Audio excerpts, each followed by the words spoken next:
Namo Buddhaya Bante. Izin bertanya.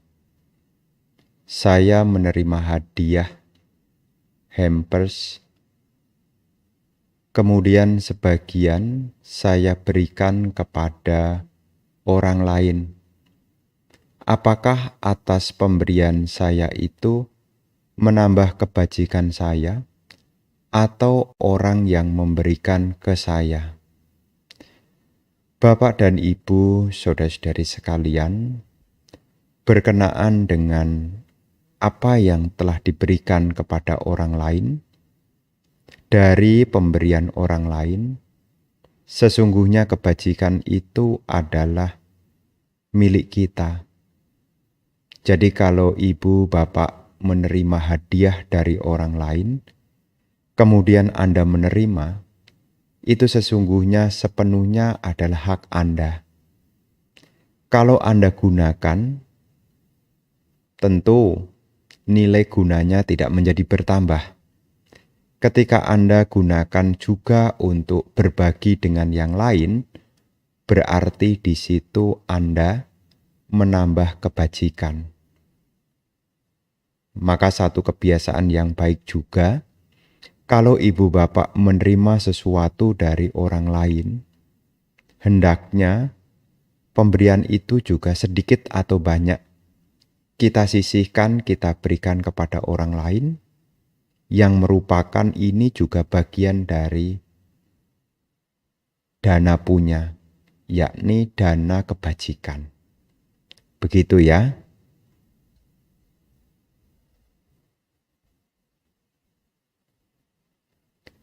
Saat meditasi saya merasa banyak air liur di mulut. Setelah ditelan hanya sedikit. Apa penyebab ini, Bante? Karena menelan air liur mengganggu konsentrasi juga. Ibu bapak saudara-saudari sekalian, sesungguhnya tidak menjadi masalah.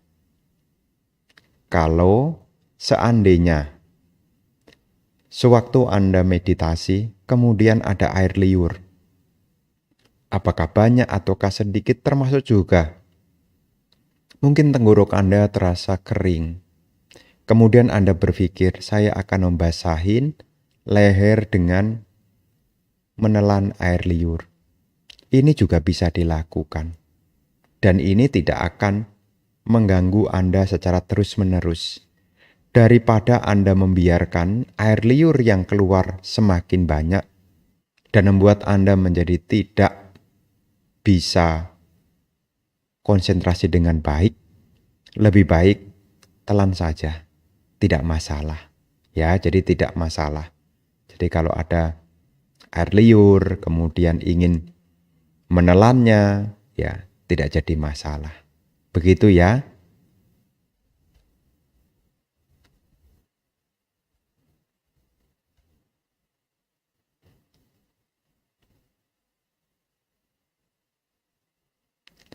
Anumodana Bante. Bagaimana kita menyikapi anatta di dalam kehidupan sehari-hari? Misalnya anakku, istriku, uangku, orang tuaku. Terima kasih Bante. Bapak dan Ibu, saudara-saudari sekalian, untuk dapat memahami anatta di dalam keseharian, hal yang penting kita harus miliki adalah pemahaman tentang ketidakkekalan. Jadi di sini, ketika Anda memiliki anak, istri, mungkin juga kekayaan, pahamilah bahwasanya kekayaan ini juga tidak kekal. Karena untuk memahami anatta, seseorang harus memahami dulu tentang anicca. Jadi relevansi tentang anicca ini akan mengarah kepada pemahaman tentang anatta. Ini telah disampaikan oleh Guru Agung Buddha di dalam Anatta Lakkhana Sutta. Di sana Guru Agung Buddha menjelaskan berkenaan dengan pancakanda yang tidak kekal. Baik itu rupa kanda, wedana kanda, sanya kanda, sangkara kanda, winyana kanda, semuanya adalah anicca. Demikian pula aplikasinya dalam kehidupan sehari-hari. Anda akan memperoleh bahwasannya segala ini tidak bisa disebut dengan milikku. Kenapa? Karena apa yang kita klaim sebagai milik ini tidak kekal. Tidak kekal maksudnya apa, Bante? Ketika ada kelahiran, maka akan diikuti dengan penuaan. Di mana ada penuaan akan diikuti dengan kesakitan. Ini adalah bagian dari realita kehidupan yang anicca.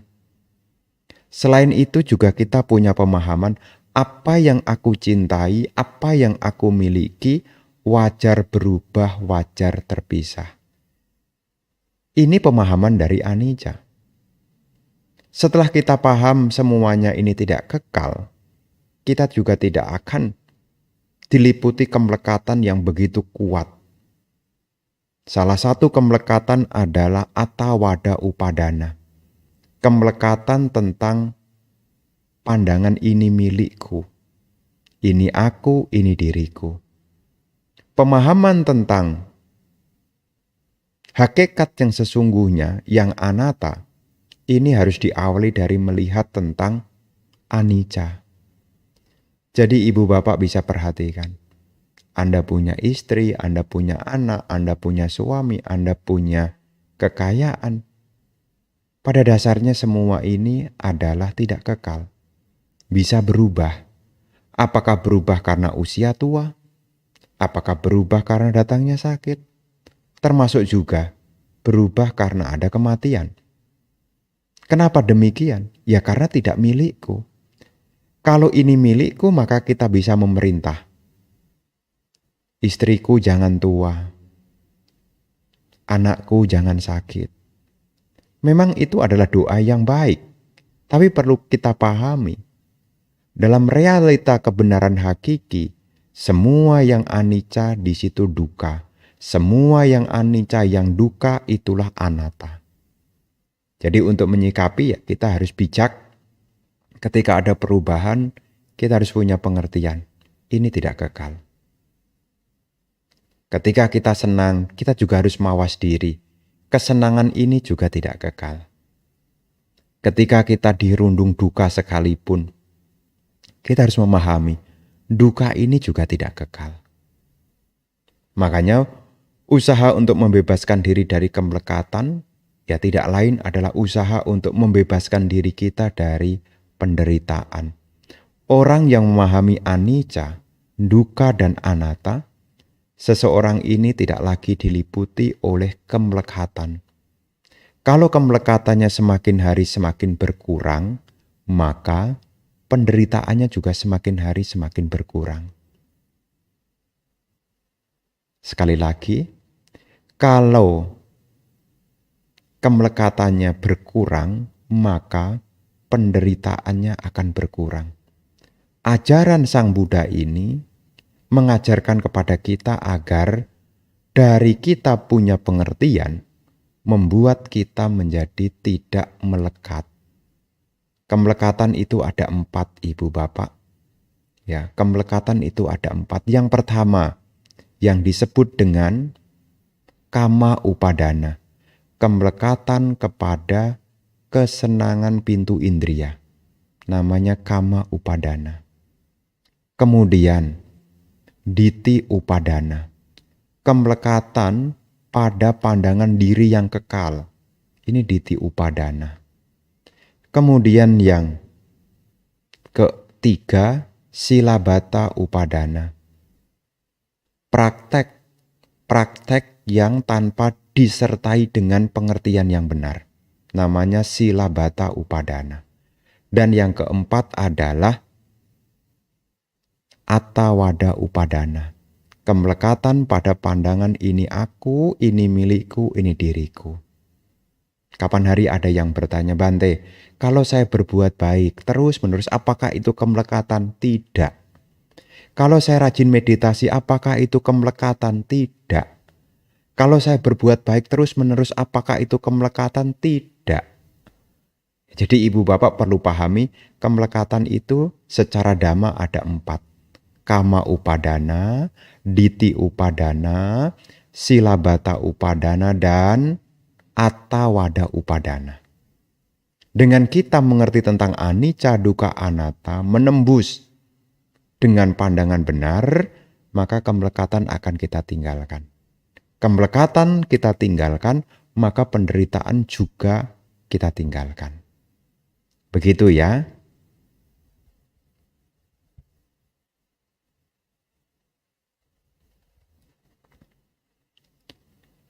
Namo Buddhaya Bante. Bante, di dalam Tilakkana Dikata dikatakan bahwa kejenuhan terhadap derita adalah jalan kesucian. Apa yang dimaksud dengan jenuh di sini? Apa bedanya dengan bosan pada umumnya?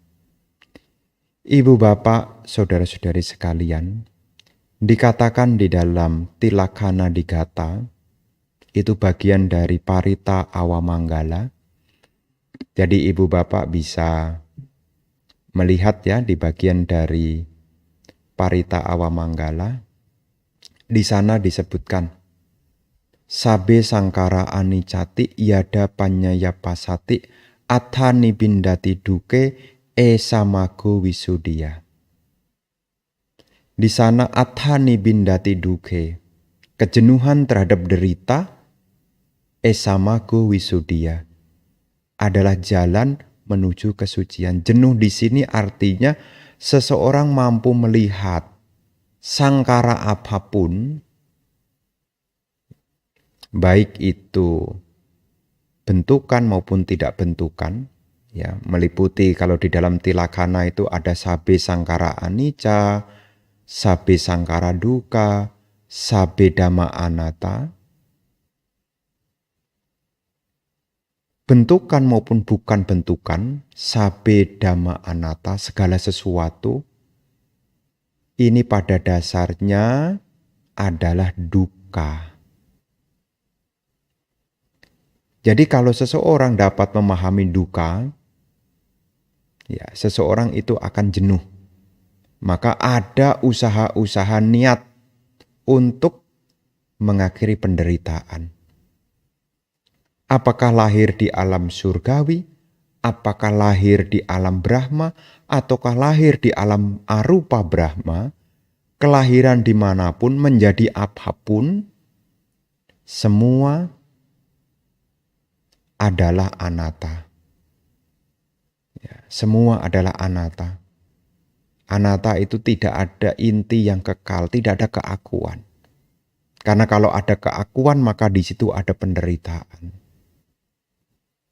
Jadi pengertian di situ kejenuhan itu berbeda dengan jenuh kita pada umumnya. Kalau kejenuhan di sini jenuh karena melihat duka. Kalau kejenuhan yang Anda alami itu sebenarnya jenuh karena Anda tidak bisa melarikan diri dari duka. Waktu Anda sendirian, Anda jadi jenuh merasa sendirian.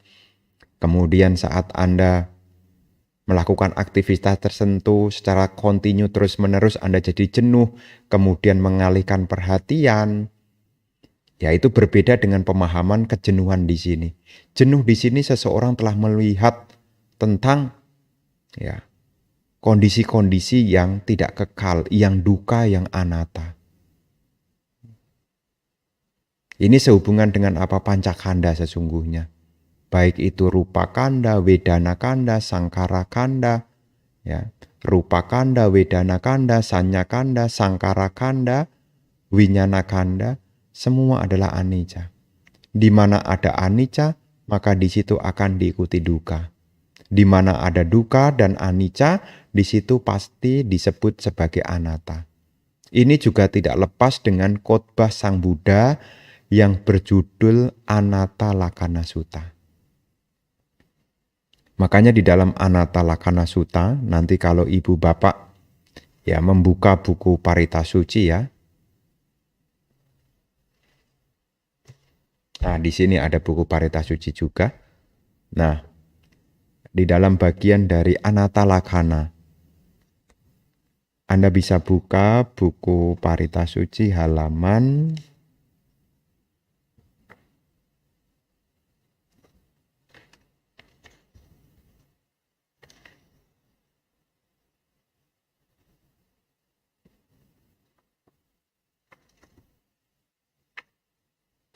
ya, terjemahannya ada di halaman 106 159. Ya, 159.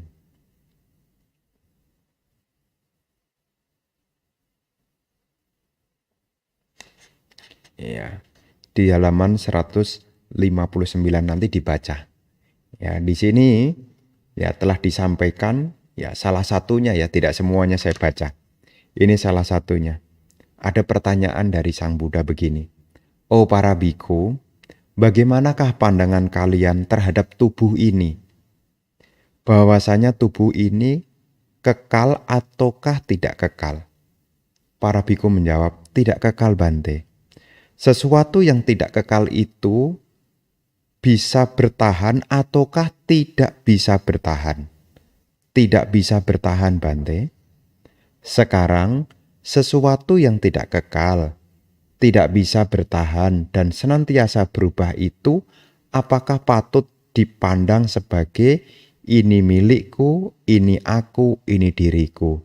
Tidak patut Bante. Nah, kemudian di suta ini dilanjutkan tentang kanda yang lainnya. Bagaimana pandangan kalian terhadap Wedana, Sanya, Sangkara, termasuk juga Winyana. Kemudian di sini Sang Buddha juga menegaskan kembali, oleh karena itu para biku, tubuh yang bagaimanapun baik yang lampau, yang akan datang, maupun yang sekarang, baik bagian dalam, bagian luar, baik kasar maupun halus, baik rendah maupun luhur, baik jauh, dekat, tubuh ini harus dipandang dengan pengertian benar sebagaimana adanya bahwa tubuh bukan milikku, bukan aku, bukan diriku. Jadi setelah kita melihat tentang anicca, dukkha, ya, orang itu akan menjadi jenuh. Ya, kalau Anda punya sesuatu, Anda pegang, ternyata berubah. Anda cari lagi, berubah lagi. Anda turuti kesenangan itu sampai merasa puas, ternyata berubah lagi. Akhirnya Anda mengalami kejenuhan. Mengalami kejenuhan. Nah, kalau sudah mampu melihat kejenuhan itu, muncul sangwega, ketergugahan. Kalau sudah tergugah, orang akan berjuang untuk mengakhiri penderitaan. Tidak lain adalah jalan menuju kesucian. Begitu ya.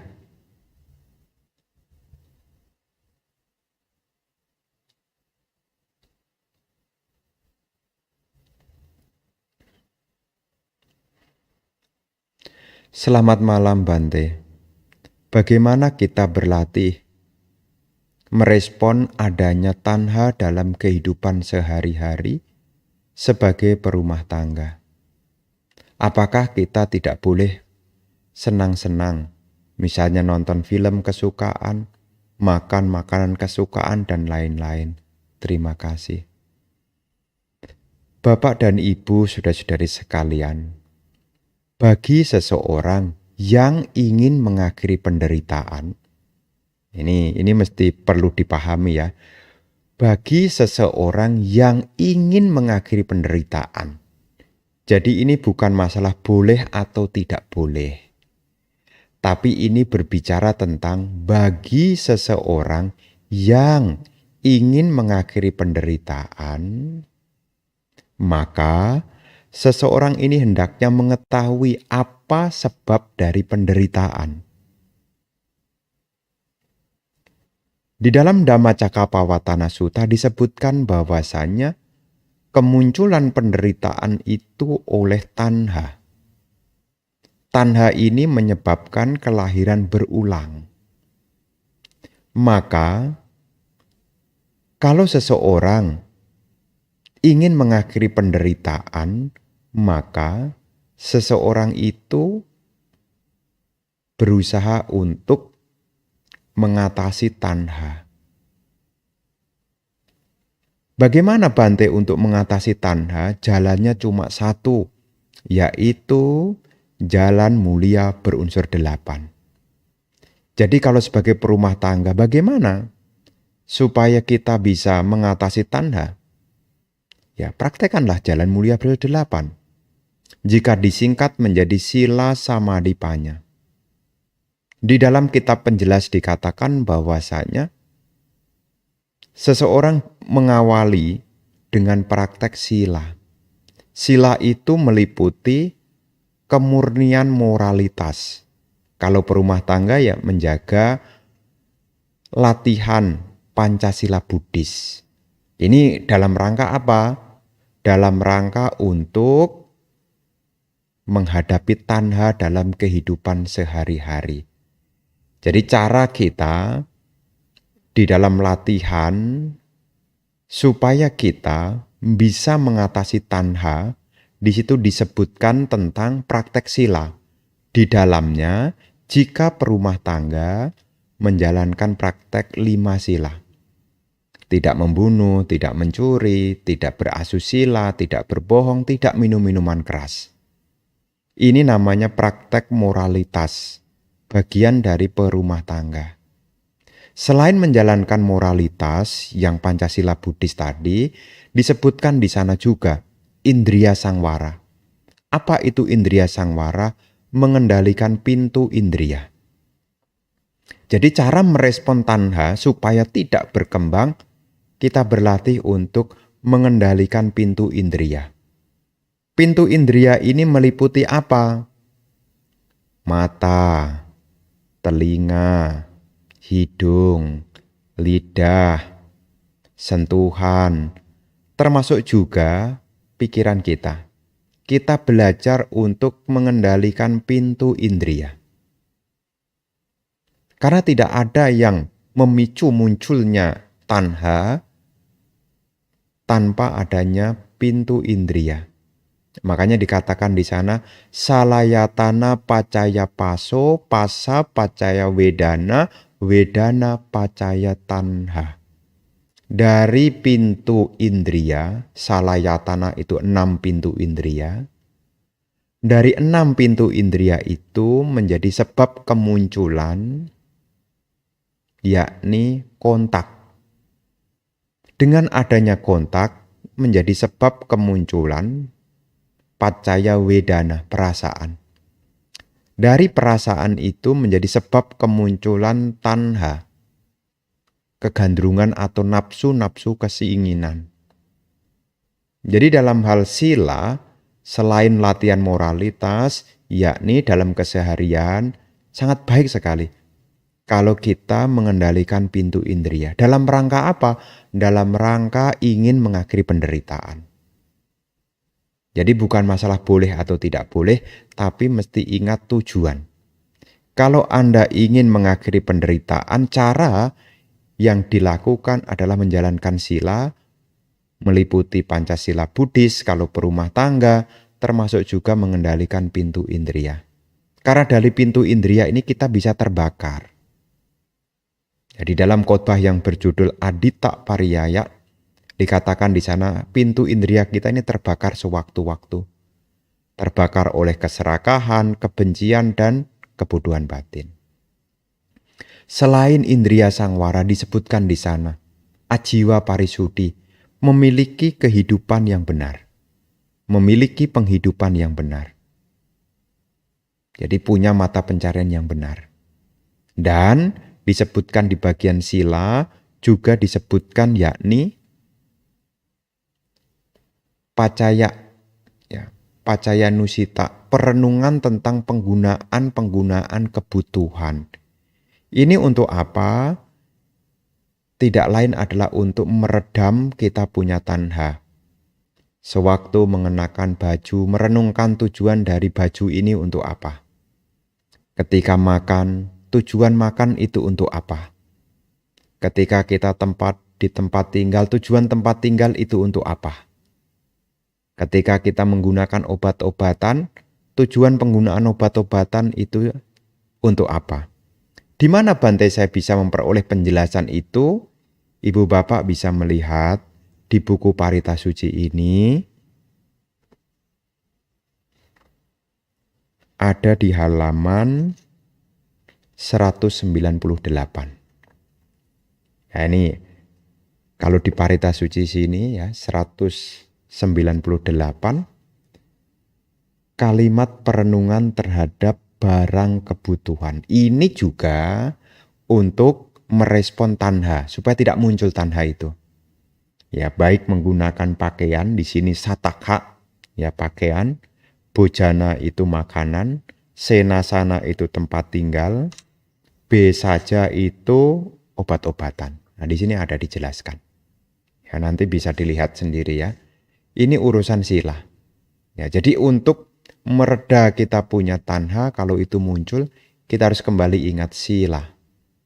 Moralitas yang menjadi dasarnya.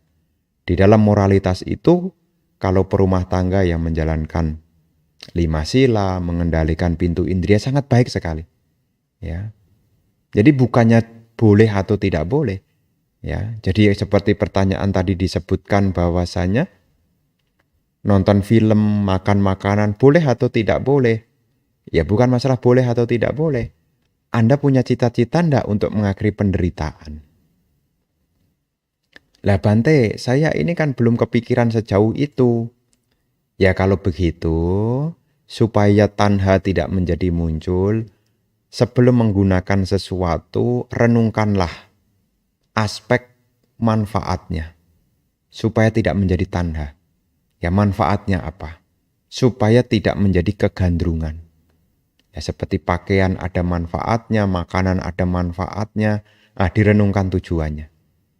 Ya termasuk Anda kalau nonton film, coba direnungkan sebenarnya tujuannya untuk apa. Karena ada film-film yang edukasi, bukan hanya sekedar hiburan sebetulnya.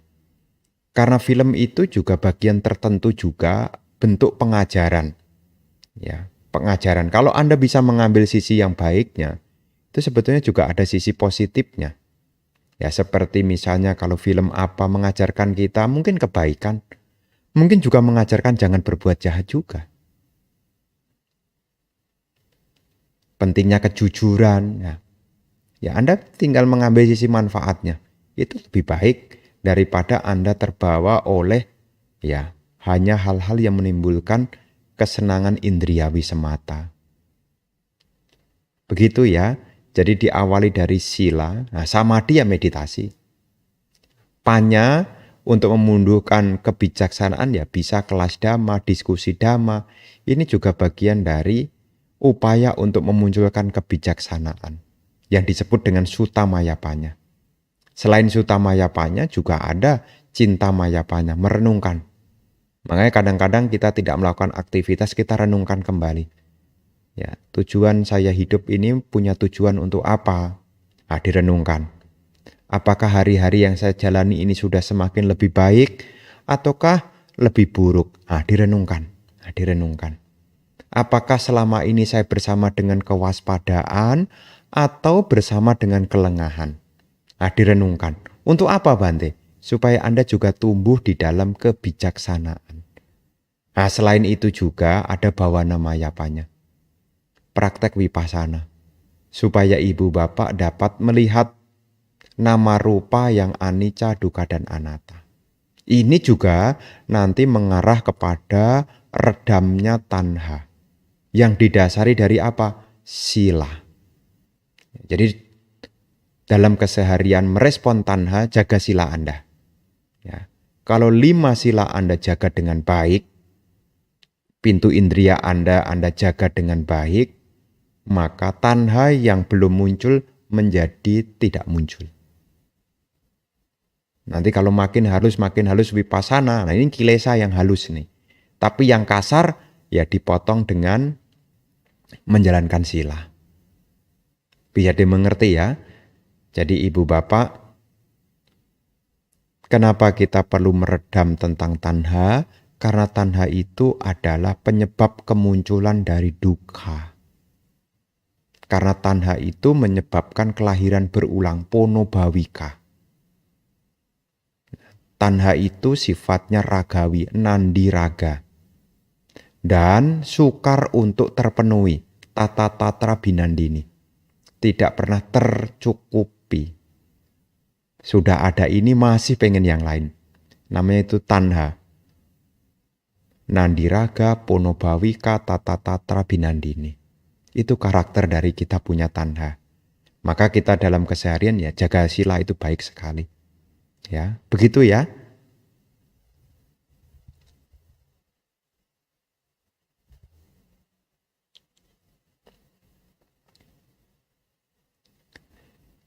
Selamat malam, Bante. Jika melanggar sila dalam mimpi, apakah akan menuai karma buruk? Terima kasih. Kalau mimpi tidak termasuk. Ya karena orang mimpi itu kan tidak ada cetananya. Ya, jadi disebut pelanggaran sila itu kan salah satunya kan ada unsur cetana, kehendak. Ya, kalau tidak ada cetana ya tidak disebut sebagai karma. Karena karma itu harus ada cetana. Kecuali sebelum tidur mungkin cetananya buruk. Nah, itu bukan mimpi. Sudah berbuah duluan. Ya, sudah berbuah duluan. Jadi dalam hal ini kalau mimpi melakukan perbuatan buruk ya itu hanyalah sisa-sisa kotoran batin saja. Ya, bukan menjadi karma buruk.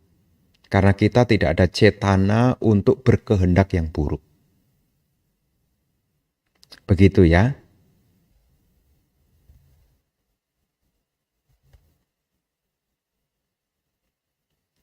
Selamat malam Bante, izin bertanya.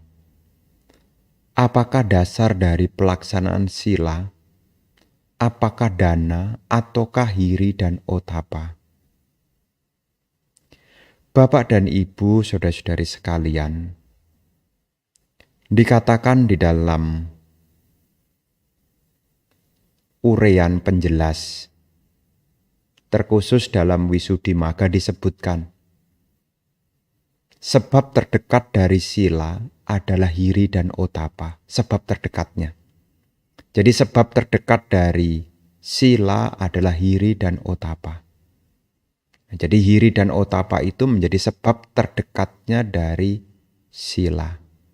Sila akan berjalan dengan baik jika seseorang itu memiliki hiri dan otapa. Dasarnya orang menjalankan sila adalah keyakinan.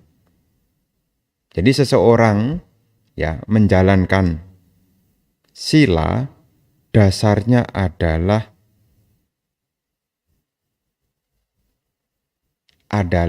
keyakinan. Ya, jadi perumah tangga ya memang kalau tadi pertanyaannya kan apa menjadi sebab terdekatnya dari sila adalah hiri dan otapa. Tapi seseorang praktek baik itu dana, sila itu sebuah keyakinan. Makanya di dalam Anupubikata, ya Anupubikata dan dhamma awal ya bagi perumah tangga, Anupubikata, dhamma bertahap ya, Anupubikata. Ya. Di sana disebutkan bahwasanya ada 5. Dana sila. Nah, dana sila, surga, kamadinawa, nekamanisangsa. Orang melakukan praktek memberi atau berdana itu juga dari keyakinan. Orang menjalankan sila juga dari keyakinan juga. Tapi sebab terdekatnya dari sila yakni hiri dan otapa. Nah, itu ada di dalam Wisuddhimagga dijelaskan begitu. Ya, hiri dan otapa adalah sebab terdekat dari sila. Kalau samadhi, ya sebab terdekatnya dari samadhi adalah suka, perasaan bahagia. Jadi kalau Anda ingin meditasi, hati Anda mesti bahagia. Karena sebab terdekat dari samadhi adalah suka, bahagia. Nah, di kitab Wisuddhimagga juga disebutkan, sebab terdekat dari panya adalah samadhi. Samadhi menjadi sebab terdekat dari kebijaksanaan. Ketenangan batin menjadi sebab terdekat dari kebijaksanaan. Kalau sila sebab terdekatnya adalah hiri otapa, kalau samadhi sebab terdekatnya adalah perasaan suka, bahagia, kalau panya sebab terdekatnya adalah ketenangan batin. Begitu ya.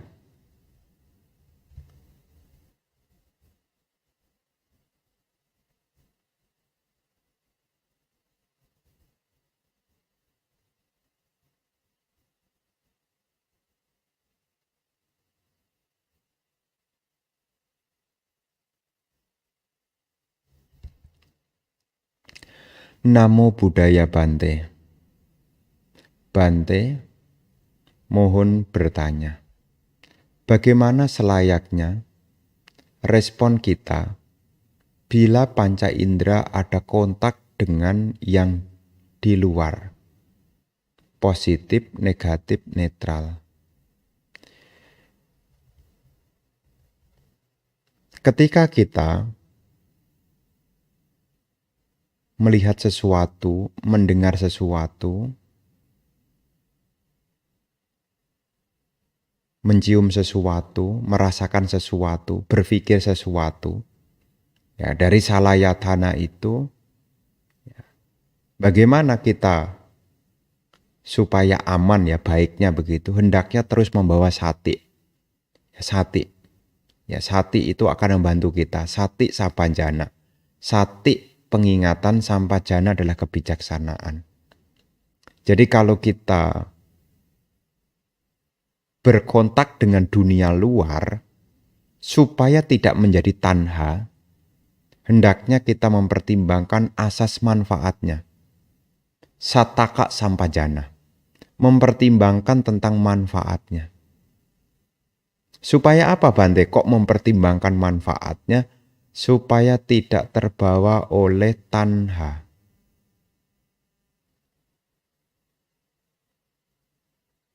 Baik itu perasaan menyenangkan, tidak menyenangkan, baik yang netral sekalipun, kalau tidak ada sati dan sampajana, itu bisa menjadi sebab kemunculan yaitu tanha. Tetapi ketika kita kontak dengan dunia luar melalui pintu indria, maka di situ setelah kontak pasti ada perasaan. Baik itu menyenangkan, tidak menyenangkan, bahkan netral sekalipun, jika kita sikapi dengan sati dan sampajana, tidak akan menjadi tanha. Makanya di dalam penggolongan dhamma disebut sati dan sampajana sebagai dhamma yang membantu. Jadi kalau orang punya sati dan sampajana, orang itu akan terbantu. Terbantu di sini maksudnya apa? Tidak memunculkan yaitu tanha. Tanha itu kegandrungan. Tidak akan terbakar oleh keserakahan, kebencian maupun kebodohan batin. Karena dia sudah mempertimbangkan aspek manfaatnya. Di dalam ajaran Sang Buddha ini, kalau ibu bapak simak dengan penuh perhatian, setiap apa menjadi ajaran dari beliau, itu selalu berbicara tentang aspek manfaat. Baik itu pengendalian sila, baik itu praktek samadhi, baik itu praktek pandangan terang, itu juga mengarah kepada asas manfaat. Apa manfaat yang paling luhur di dalam ajaran Sang Buddha? Adalah pencapaian nibbana, lenyapnya loba dosa moha. Dan perlu kita sadari, dari pintu indria ini juga bisa memunculkan loba dosa moha. Lantas bagaimana Bante untuk menyikapinya? Ya Anda harus punya sati dan sampajana, mempertimbangkan aspek manfaat. Aspek manfaatnya apa? Ya, supaya Anda menyadari apakah ini menambahi tanha atau ini mengurangi tanha. Itu salah satunya. Jadi bisa direnungkan. Ya, ketika Anda kontak dengan dunia luar, ya baik itu disengaja maupun tidak disengaja, ketika kontak, apakah akan diperhatikan atau tidak? Pertimbangkan aspek manfaatnya. Ini akan membantu kita. Supaya apa? Kotoran-kotoran batin tidak menjadi berkembang. Sekali lagi ajaran Sang Buddha ini bertujuan untuk mengakhiri penderitaan.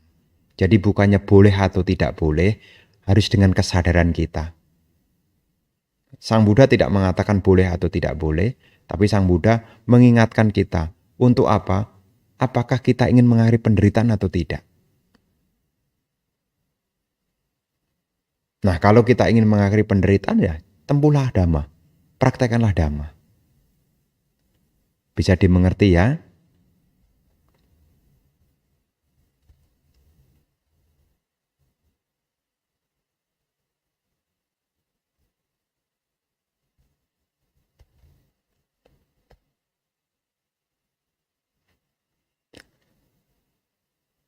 Wandami Bante.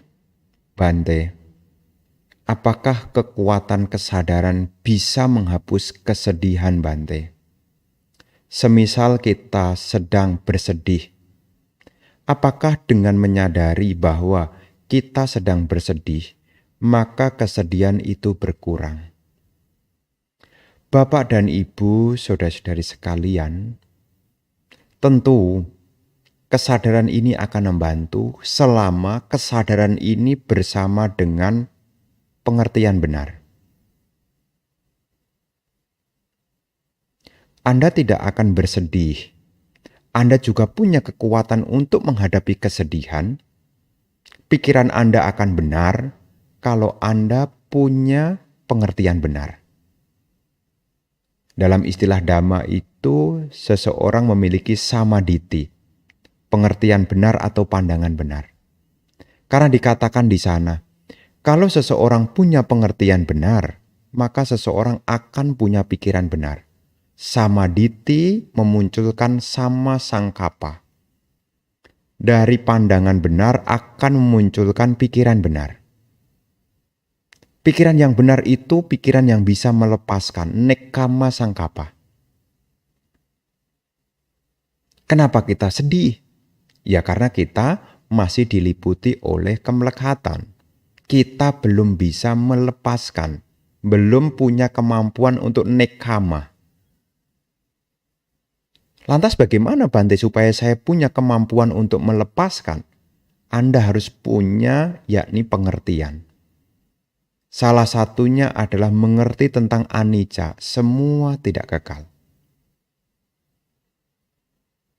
Apa yang kumiliki, apa yang kucintai, semua wajar berubah, wajar terpisah. Ini pengertian. Supaya apa? Supaya kita tidak komplain. Apa yang kita miliki, apa yang kita senangi, kalau kita tidak punya pengertian ini wajar berubah, wajar terpisah, yang mendominasi adalah ini milikku. Nah, kalau kita berpikir ini milikku, kesedihan akan ada di sana. Jadi yang menyebabkan kita bersedih sebetulnya bukan karena barangnya berubah, bukan karena apa yang kita miliki berpisah. Yang menyebabkan kita bersedih karena kemelekatan. Kemelekatan itu tidak lain adalah karena kita masih punya keakuan. Ini milikku, ini diriku, aku tidak mau seperti itu. Nah, makanya pengertian anicca itu harus kita miliki. Dengan sadar kita harus mengakui apa yang aku miliki, apa yang aku cintai wajar berubah, wajar terpisah. Ini bukan pesimis ya Ibu Bapak. Ini berbicara tentang realita hakiki. Coba Anda renungkan baik-baik. Apakah di dunia ini tidak ada yang tidak berpisah? Apa yang Anda miliki, apa yang dimiliki orang lain sekalipun. Kalau kita tidak berbicara diri sendiri, kita bisa contoh orang lain. Apa yang orang miliki, apa yang orang punyai, mana yang tidak berubah?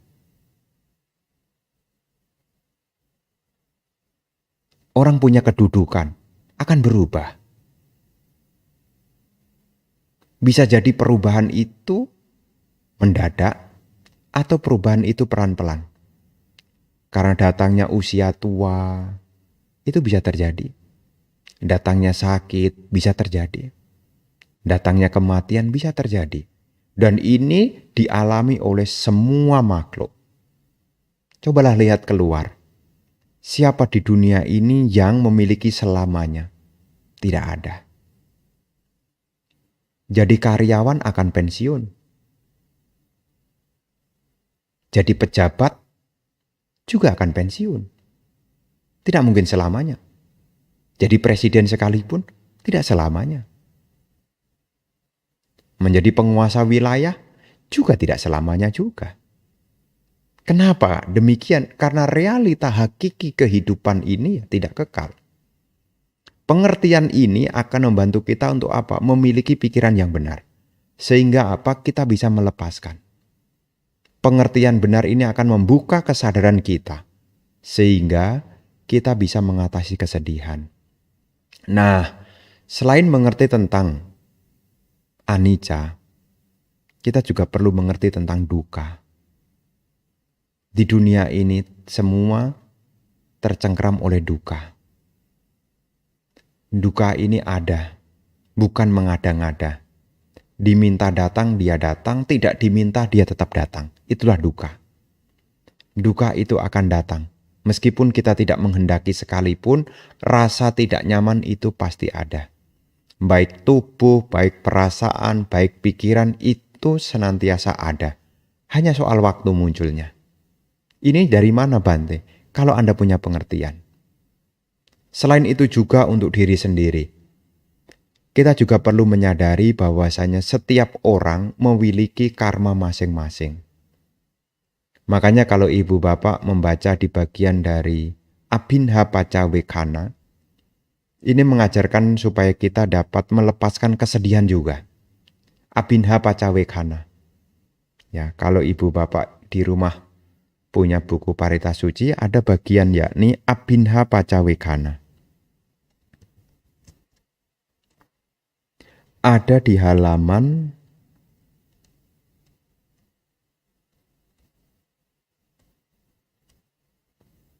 44. Jadi ada di halaman 44.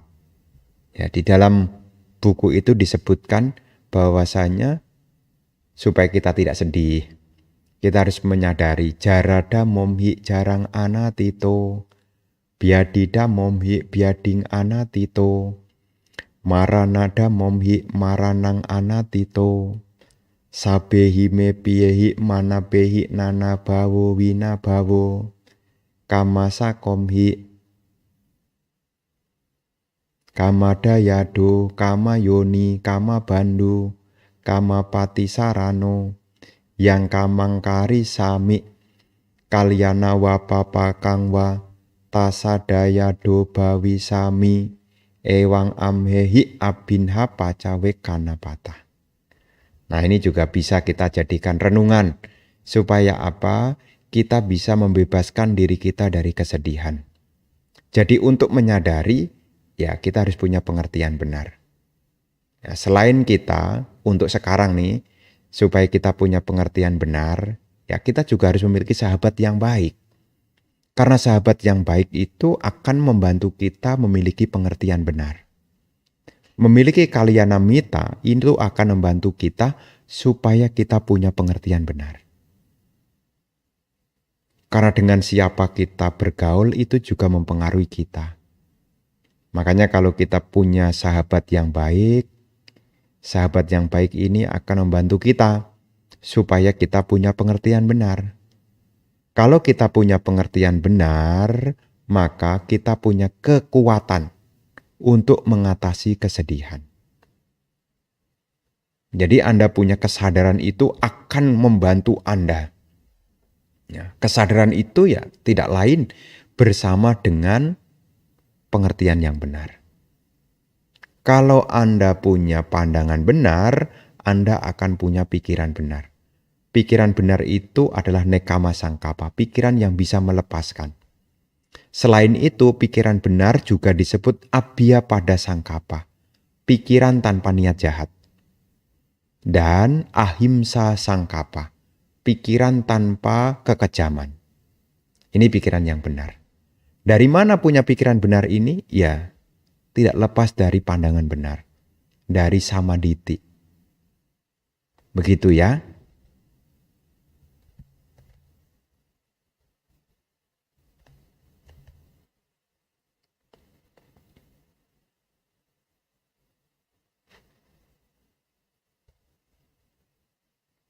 Mau tanya Bante, bagaimana caranya meditasi? Apa dilakukan pada jam yang sama dan waktu yang sama? Bapak dan Ibu, saudara-saudari sekalian, berkenaan dengan latihan meditasi, ada hal yang juga penting untuk diperhatikan. Sebelum Ibu Bapak berlatih meditasi, yakni milikilah moralitas yang baik.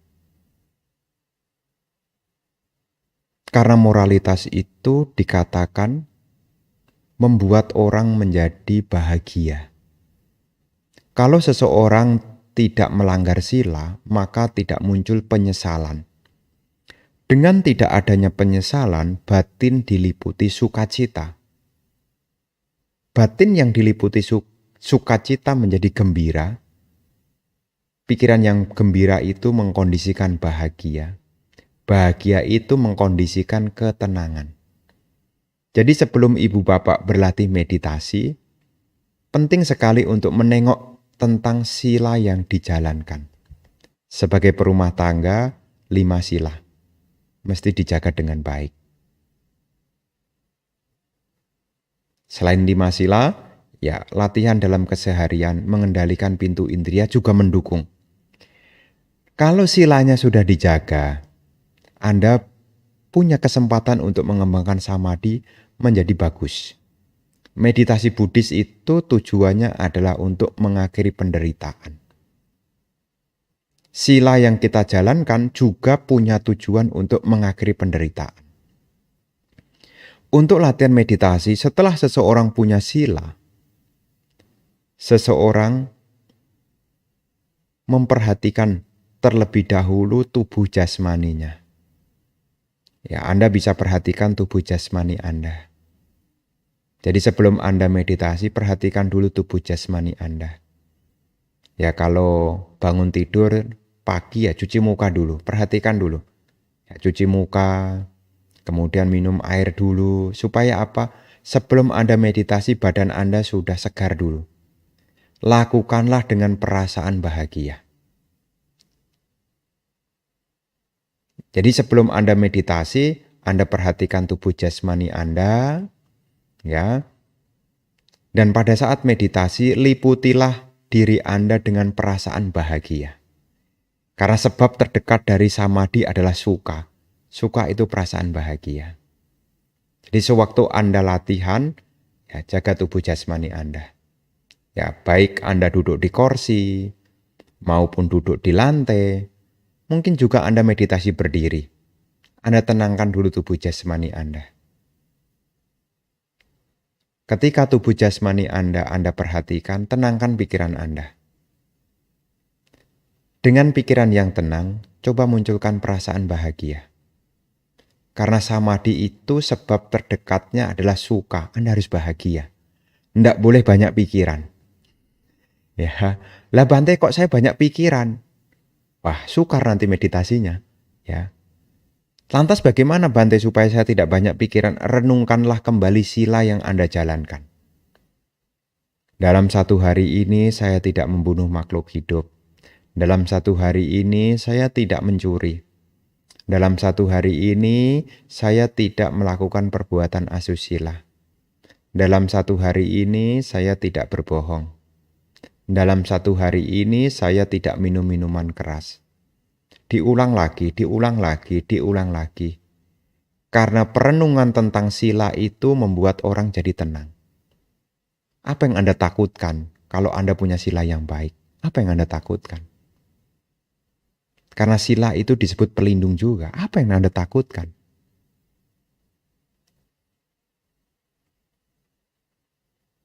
Jadi sewaktu ibu bapak terkhusus kalau ingin meditasi kok pikirannya belum tenang, berusaha untuk munculkan bahagia juga belum muncul. Coba renungkanlah sila. Dalam satu hari ini bagaimana sila Anda? Karena samadhi itu tidak akan berkembang tanpa adanya sila. Renungkan sila Anda dalam satu hari ini. Bagaimana tata perilaku Anda dalam satu hari ini? Makanya kalau seandainya hari ini Sila Anda kurang baik, bertekadlah besok jalankan dengan baik. Nah, kalau besok sudah Anda jalankan dengan baik, malam harinya Anda bisa merenungkan. Hari ini sila saya baik. Renungkan sila Anda. Nah, kalau Anda tubuhnya sudah nyaman, perasaannya bahagia, Anda kalau mau meta bhawana tinggal mengucapkan dalam hati, semoga saya berbahagia, diulang-ulang. Semoga semua makhluk berbahagia, diulang-ulang dalam hati. Atau kalau Anda menggunakan anapanasati, dengan perasaan bahagia Anda punya cetana, punya niat. Saya akan membuat nafas tenang. Anda perhatikan nafas Anda. Saya akan membuat nafas tenang. Bernafas secara alami. Anda punya cetana untuk menenangkan pikiran. Arahkan perhatian Anda di sekitar lubang hidung Anda. Anda punya cetana, saya akan menenangkan pikiran. Saya akan membuat nafas tenang. Nah, nanti dicoba. Tapi basic yang harus Anda miliki adalah sila. Ya. Setelah silanya baik, munculkanlah rasa bahagia. Karena sebab terdekat dari samadhi adalah suka. Suka itu adalah perasaan bahagia. Begitu ya.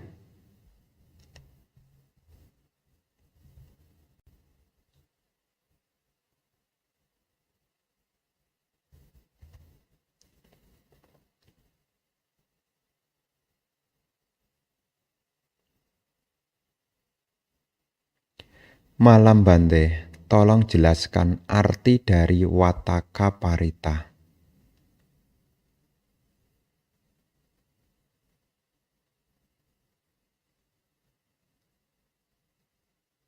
Bentar ya.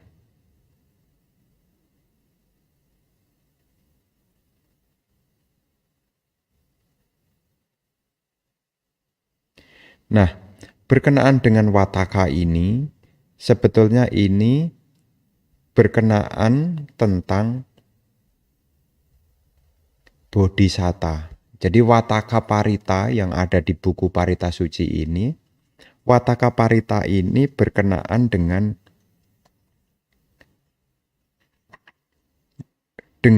kisah Jataka. Ya, Anda bisa lihat di buku Parita Sucinya di halaman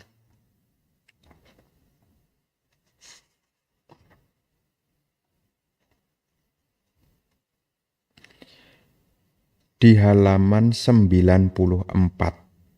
94. Ini mengingatkan kepada kita Ibu Bapak, di dalam Wataka Parita ini mengingatkan kepada kita Ibu Bapak berkenaan dengan di dunia ini tuh ada kekuatan yang bisa mendatangkan pada keberkahan. Kekuatannya apa aja? Berkah dari sila, berkah dari kebenaran, berkah dari kesucian, berkah dari kasih sayang. Kenapa Bante di situ ada berdasarkan atas kebenaran ini? Inilah yang disampaikan oleh Bodhisatta.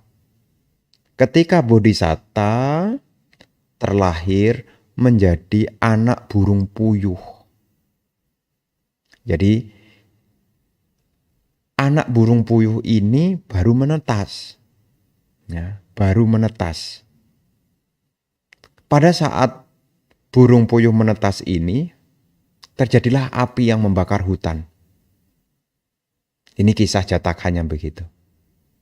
Kemudian Bodhisatta punya tekad menghendaki merenungkan kekuatan Dhamma. Dhamma itu jika dipraktekkan akan mendatangkan berkah sila, berkah kebenaran, berkah kesucian, dan berkah kasih sayang. Nah, berdasarkan kekuatan pada kebenaran ini, beliau itu bersumpah. Nah, sumpahnya itu ya tadi disebutkan di sini. Aku bersayap namun tak mampu terbang. Aku berkaki tetapi tak dapat berjalan. Ayah bundaku pun telah pergi. Wahai api hutan, kembalilah. Nah, dia punya cetana begitu. Cetananya apa? Wahai api hutan, kembalilah. Di saat setelah aku membuat sumpah, kobaran jilatan api yang ganas seluas 16 karisa berhenti serentak, bagaikan api yang tersiram air. Tiada sesuatu apapun yang setara dengan sumpahku. Inilah saca paramitaku. Jadi ibu bapak, inilah hebatnya. Kalau seseorang selalu berkata benar, saca. Ya, saca. Apa yang dikehendaki, apa yang diucap punya kekuatan. Ini suta ini, kisah Jataka ini mengingatkan tentang pentingnya kita mengingat hal-hal yang baik. Ketika kita menghendaki, maka yang baik itu akan menjadi pengkondisinya. Makanya di dalam Wataka Jataka ini atau Wataka Parita itu disebutkan di sana. Ya, beliau bersumpah ya setelah mengingat kekuatan Dhamma, Ya, Dhamma yang dipraktekkan menjadi berkah kesusilaan, ya, berkah kesucian, ya, berkah kebenaran, berkah kasih sayang. Nah, berdasarkan kekuatan Dhamma itulah beliau bertekad, wahai api hutan, berhentilah. Ya, aku bersayap namun tak bisa terbang, aku berkaki tapi tak bisa berjalan. Ayah bundaku pun telah pergi, wahai api hutan, berhentilah. Ketika beliau menghendaki demikian, api hutan itu terhenti. Jadi Anda tidak perlu bingung, tapi suta ini atau kisah Jataka ini mengingatkan kepada kita ada nilai luhur. Betapa hebatnya kekuatan dari saca parami. Parami dari kejujuran. Parami dari ungkapan kebenaran. Saca itu adalah pernyataan kebenaran. Saca itu adalah kejujuran. Jadi ibu bapak, kalau Anda dalam hidup punya kebiasaan yang baik, selalu berkata jujur, selalu mengungkapkan hal-hal yang benar, maka kata-kata Anda akan punya kekuatan. Begitu, ya.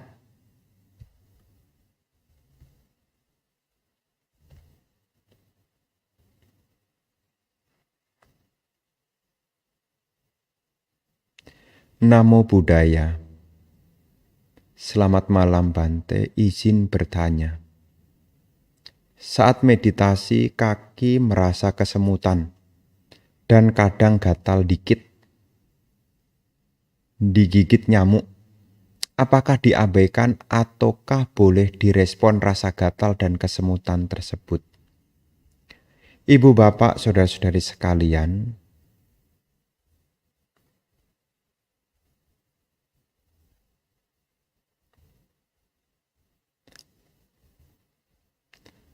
perlu dimengerti dan perlu dipahami bahwasanya sebisa mungkin ya, kalau Anda masih tahan, jangan bergerak. Ini pesan saya. Jadi sebisa mungkin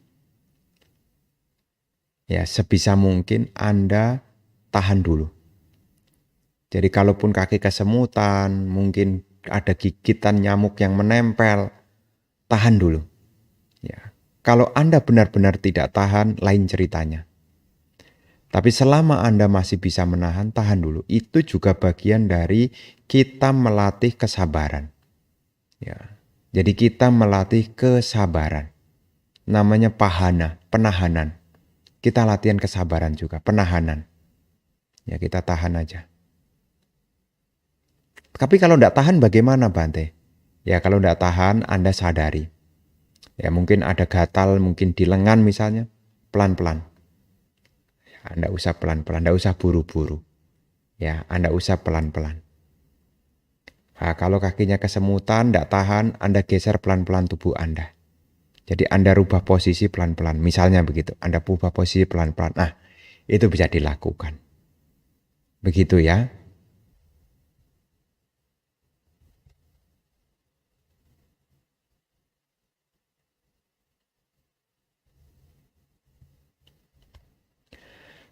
Bante izin tanya, kadang-kadang tiba-tiba muncul firasat buruk, takut sekali, apa ada parita yang harus dibaca enggak ya?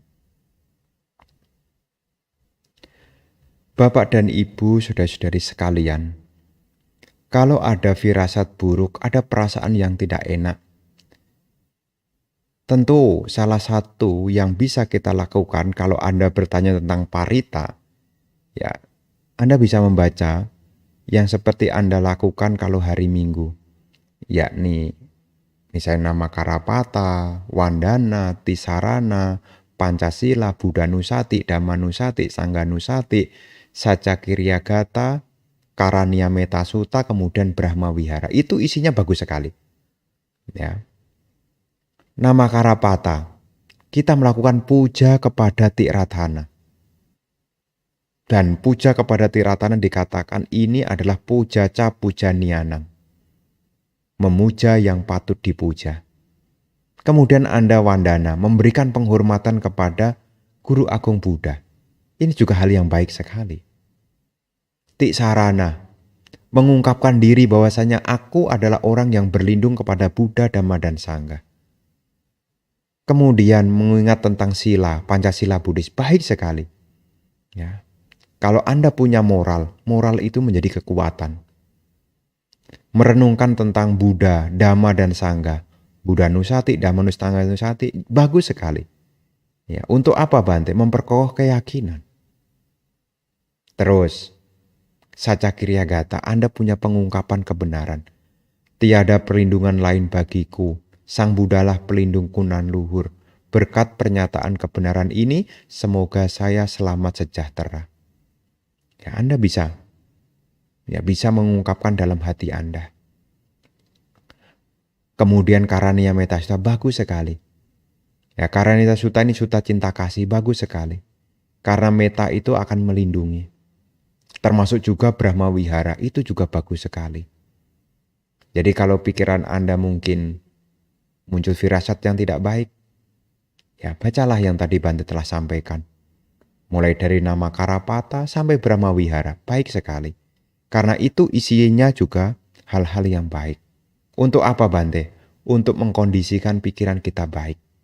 Karena semua yang muncul berakar dari pikiran. Kalau kita punya pikiran yang baik, andai kata karma buruk berbuah, pikiran kita tidak menyebabkan buat karma buruk yang baru lagi. Itulah gunanya kita punya pikiran yang baik. Begitu ya.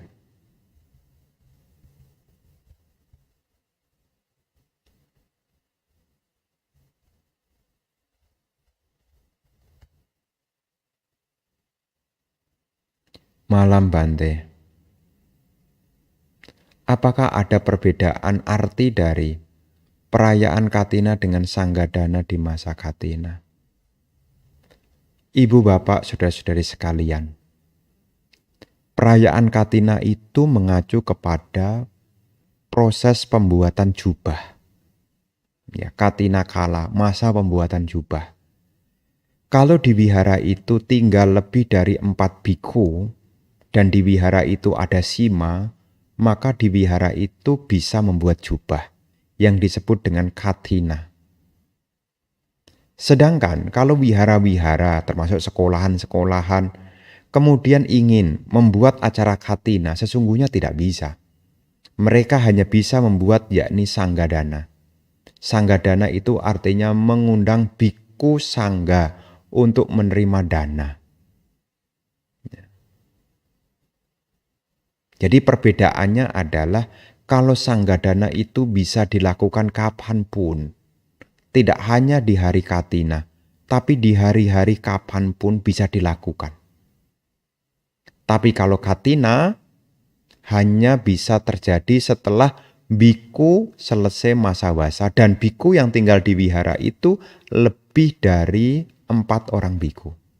Baru bisa membuat kain jubah yang disebut dengan perayaan Katina.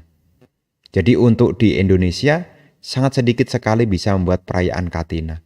Yang dilakukan adalah sanggadana. Dan perlu ibu bapak ketahui, sanggadana itu bisa dilakukan kapanpun. Tidak hanya di masa Katina. Di luar Katina bisa dilakukan sanggadana.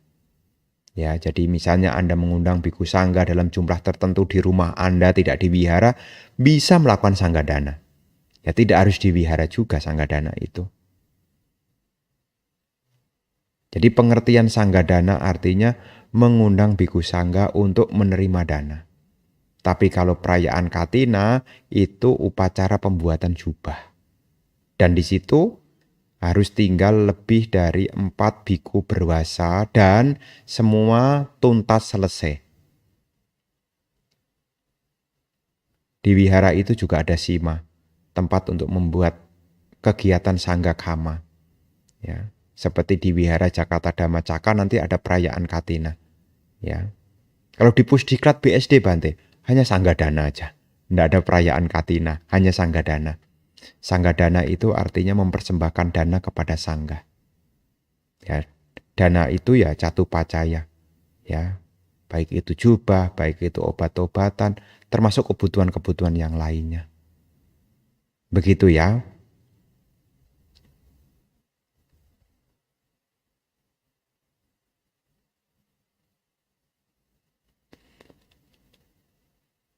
Anumodana Bante, bisa tolong dijelaskan mengenai moha dan juga contohnya dalam kehidupan sehari-hari. Salah satu moha dalam keseharian adalah kita tidak bisa melihat bahwasanya anicca itu ada. Ini adalah moha, tidak bisa melihat perubahan. Ini juga disebut moha. Ya, tidak bisa melihat anicca. Ya, tidak bisa melihat dukkha. Tidak bisa melihat moha. Tidak bisa melihat anatta maksud saya. Ya, menganggap diri yang kekal itu juga moha juga. Makanya ada istilah namanya adalah kekeliruan dalam pandangan. Ada istilahnya keliru dalam pandangan. Di situ semestinya anicca kita katakan nicca.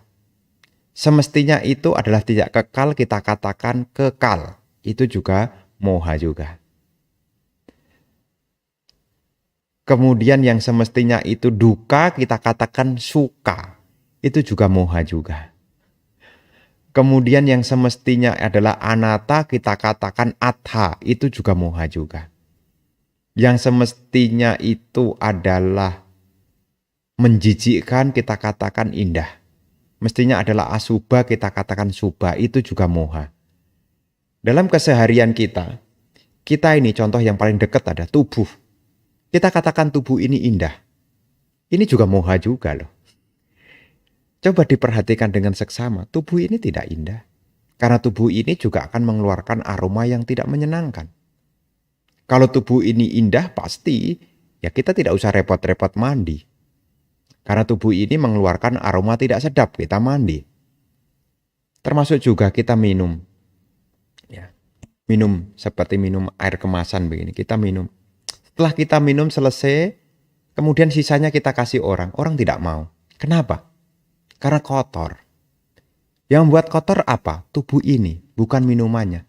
Setelah ini nempel di tubuh kita, ini jadi kotor. Makanya kalau habis saya minum begini, kemudian saya kasih orang, kotor. Ya. Yang buat kotor apa? Bukan gelasnya ini. Tapi setelah menentu tubuh ini. Makanya ada istilah yaitu kekeliruan dalam memandang. Wipalasa. Wipalasa itu artinya keliru. Ya, keliru. Yang semestinya anicca kita katakan nicca. Anda punya sesuatu Anda katakan ini milikku. Ya, itu juga moha juga. Ya, itu juga moha juga.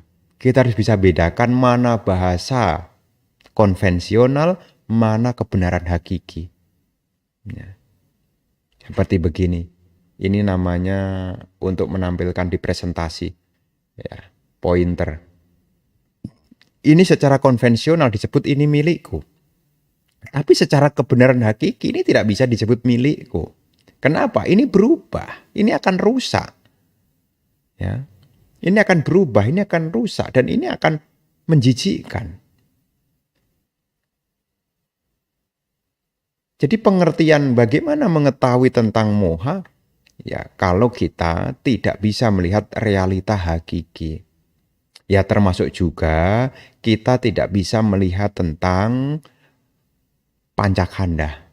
Dalam keseharian kita menganggap ada diri yang kekal, itu salah satunya moha. Ya, ya Anda mengatakan aku dihina, aku dicela, aku disakiti, itu sebetulnya ya karena Anda moha ini. Bantai saya sakit hati, bantai saya dihina. Coba kalau direnung-renungkan, mana yang disebut sebagai aku? Karena kebodohan batin itulah yang membuat kita menderita. Aku dihina, aku disakiti, aku dilukai. Maka kebencian tidak akan hilang dari kita. Tapi kalau kita punya kebijaksanaan, oh memang ada suara, tapi tidak ada aku yang disakiti, kita tidak akan menderita. Kebijaksanaan itu akan membantu kita. Untuk apa? Meninggalkan kita punya kebodohan batin. Jadi ibu bapak nanti dalam keseharian, kalau ada sesuatu yang dimiliki berubah, Anda harus paham ini tidak kekal. Itu berarti Anda punya wija. Wija itu pengetahuan, bukan moha. Ya.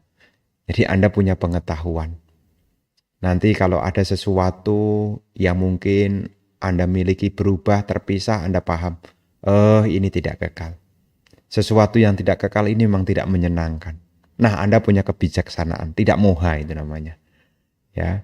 Kenapa bisa berubah? Kenapa tidak menyenangkan? Oh, ini yang benar-benar bukan milikku, bukan aku, bukan diriku. Karena aku tidak punya hak apapun. Nah, berarti Anda punya kebijaksanaan, bukan moha lagi. Begitu, ya.